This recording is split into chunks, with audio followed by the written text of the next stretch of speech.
deparei muito com bullying. Então, eu resolvi fazer esse tema. Essa pesquisa foi feita com a intenção de investigar os tipos de violências que ocorrem no espaço educacional normal, vivenciada todos os níveis dos alunos, analisando o problema na maioria da comunidade. E é o que acontece dentro da sala de aula, os alunos que sofrem bullying e os professores banalizam, acham que é brincadeira, e bullying não é brincadeira, é diferente. Bullying não vou entendemos qual é a situação.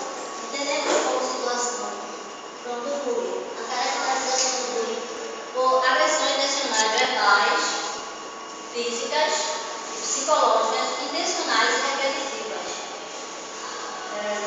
Contra um aluno ou uma pessoa, um aluno que está na escola, um aluno, por um aluno a agressão é feita por vários alunos com a intenção de machucar, de intimidar, de prejudicar, de angustiar o aluno, de intimidar, não tem muito mais não.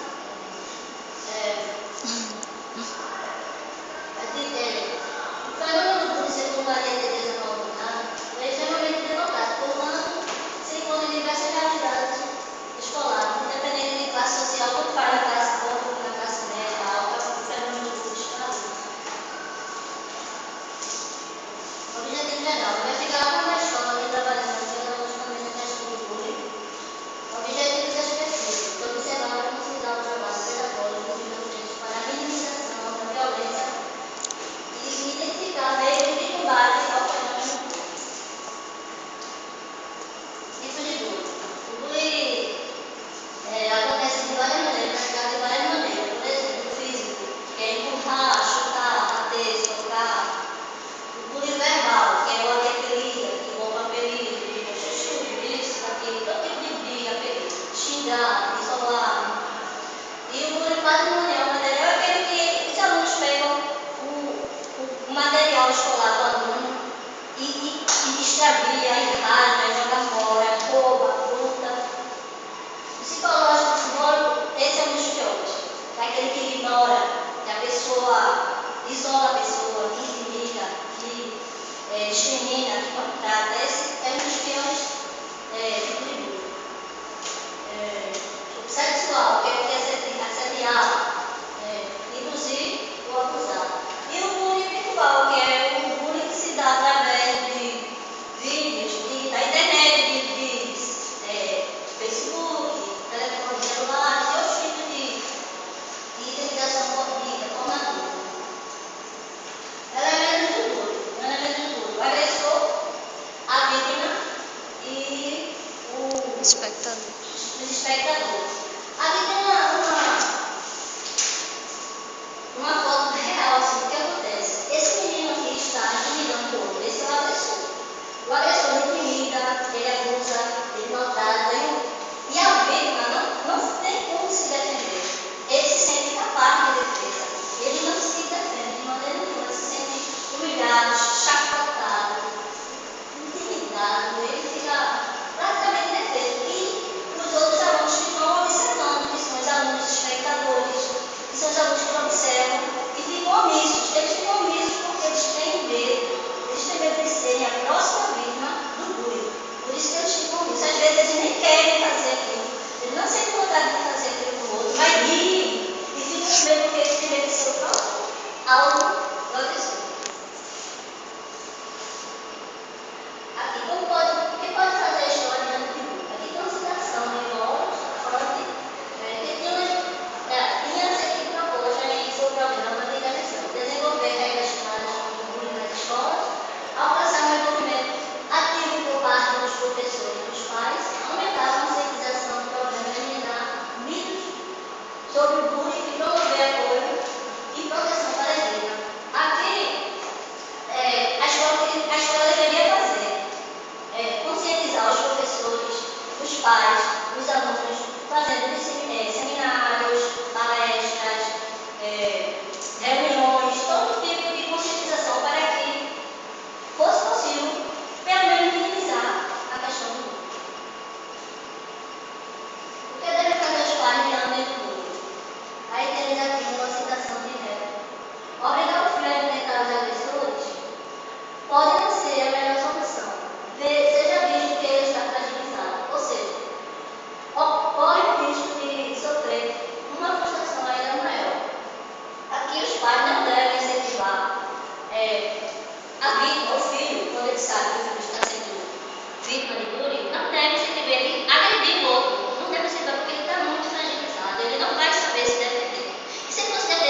Os professores deveriam ser capacitados para reconhecer e identificar o bullying, porque o bullying não é brincadeira. Há uma diferença enorme do bullying para a brincadeira. A brincadeira é quando todos no ambiente escolar se divertem. E o bullying é uma agressão física, psicológica que humilha, maltrata, intimida uma pessoa e os outros, todos eles se divertem. Aqui, eu sempre questionando normalmente qual atitude tomar em relação ao aluno que está sendo vítima do bullying, a professora Alba respondeu: criar estratégias para solucionar o problema. Exemplo, conversas, filmes, etc. A professora Beta respondeu que, em primeira instância, o diálogo com o aluno, levando a refletir sobre o que está acontecendo com ele.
Ai, não. Muito obrigada por passar os slides. Parece que está adivinhando. Quer começar? Posso começar? Mário, primeiro quero dar parabéns, né, por todo o esforço para chegar até aqui. Exatamente. 5 anos vai e vem. Eu estou muito feliz que você tenha concluído. Eu muito agradecer a senhora. Né? Se ter um bocado. Eu estou sendo como professor Francisco. Veja, deixa eu lhe dizer uma coisa. Gostei muito da sua apresentação. Você fala do tema com muita segurança, muito domínio. Era o que você queria pesquisar. Todas aquelas dificuldades que você achava o caminho para fazer isso, você concluiu. Acho que você demonstrou segurança. Você domina o conteúdo. Você tem paixão por isso. Né? Mas eu fico entendendo assim. As escolas não têm, porque nós somos professores formados no tempo, que temos que lidar com situações de outro tempo. Então é muito comum que o professor não esteja preparado para lidar com isso. A gente não é, por exemplo, surge uma polêmica hoje e amanhã está todo mundo preparado. Não está. Por exemplo, uma coisa bem recente, agora que um curso que eu estou trabalhando em pós-graduação e o módulo agora é Educação e Direitos Humanos. Gestão e Educação e Direitos Humanos. E a chamada do fórum, a professora diz assim, ela por que o governo faz tanta questão de que a gente contextualize a educação na perspectiva dos direitos humanos? Será que nós conseguimos dar conta das demandas da escola e mais essas demandas atuais? Ela cria um conflito, contrariando o que efetivamente você disse aí no seu final, que é quando você diz assim, olha, o que as pessoas precisam aprender na escola é mais do que biologia, matemática e inglês, é aprender a conviver. Só que isso não é um consenso. Ainda tem gente acreditando na escola que tem algum papel de dar conteúdos. Então é muito comum que essa convivência seja uma coisa que fica como de fundo, ao longe, e não como um tema central. E aí quando você traz isso como um tema central, por mais que a gente se horrorize, ainda é uma prática muito comum. E é comum, o que me espanta, por exemplo, não é nem o professor que está lá na sala de aula, é o professor dentro do contexto da formação inicial, porque o professor que está hoje dentro do curso de pedagogia precisa dar conta disso. Eu fico muito feliz que você tenha se preocupado com isso. Discordo um pouquinho do discurso de que a gente tem que fazer a denúncia para a delegacia, para o conselho tutelar. O bullying que acontece na escola precisa ser tratado na escola. A escola é a autoridade para tratar do que ocorre na escola. Ela não pode se furtar. Isso não é um problema do pai, do conselho tutelar, do problema da escola. Né? Exatamente, o papel é isso aí. Só para a gente não reforçar. Acho que tem uma. Mas gostei muito da sua apresentação. Acho que tem, de certa forma, uma distância entre a sua apresentação e o seu texto. O seu texto precisa de ajuste, precisa entrar dentro disso aqui. E aí eu fiz algumas considerações para que o seu trabalho realmente entre nesse contexto e consiga dar da força que ele tem. Eu acho que é um trabalho muito forte esse que você está querendo apresentar. No seu resumo, eu acho que você precisa colocar alguma coisa na metodologia e dar conclusão do trabalho, porque é um resumo, precisa dizer como foi. Você não colocou as palavras-chave no resumo. Precisa colocar. Tem horas que você dá o espaçamento do e-mail, tem hora que você não dá o espaçamento, é só ajustar rapidinho. Você fez uma opção por iniciar todos os seus itens do referencial com uma citação. Eu acho que talvez seja melhor começar com o texto e fazer a citação durante o curso, não iniciar com uma citação. Quando você caracteriza os tipos de bullying, faltou dizer quem é que define os bullying dessa forma. Não está citado como faz essa divisão. Porque para cada tema tem uma corrente que faz essa defesa. E há contradições também entre esse dois.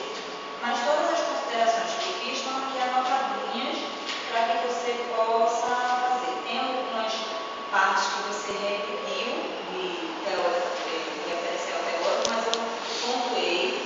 Aí aqui, Marta, a sua metodologia, ela tem que vir antes da análise dos dados. A sua metodologia está depois da análise dos dados. Aí você precisa trazer lá de trás e colocar para cá. Ele tem antes da análise dos dados. E aí você depois faz a análise de alfa, beta e gama, para ser extremamente criativo isso aqui. E só quero que você pense nessas considerações finais, colocando isso que você colocou também na sua fala. Por exemplo, dessa ausência da discussão, dessa ausência de ações, isso que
mais claro para o leitor.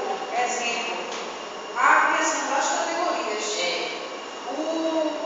Por exemplo, o gestor vai tratar do tema bullying. O que é que foi colocado sobre o bullying? Organizar a fala dele e a partir dali fazer algumas considerações.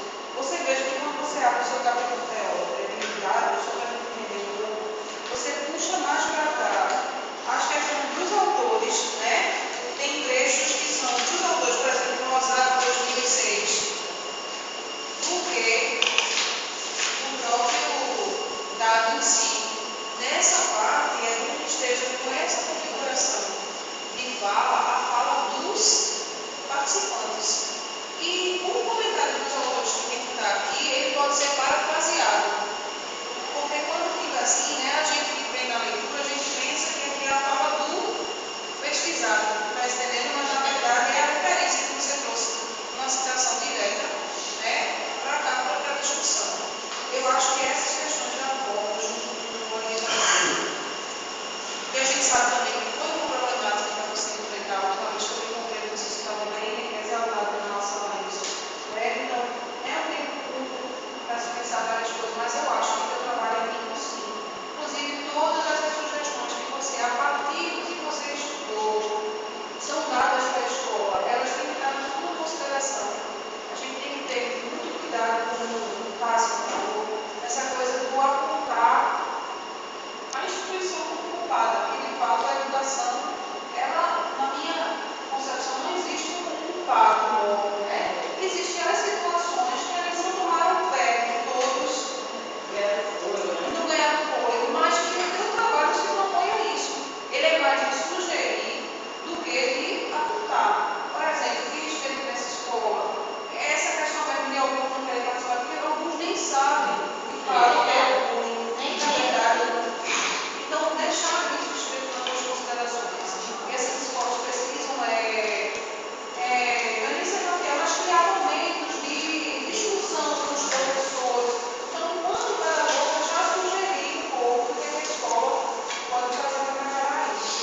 O teu texto ele precisa realmente, como o Francisco disse, né, todos os trabalhos você passar por uma norma de revisão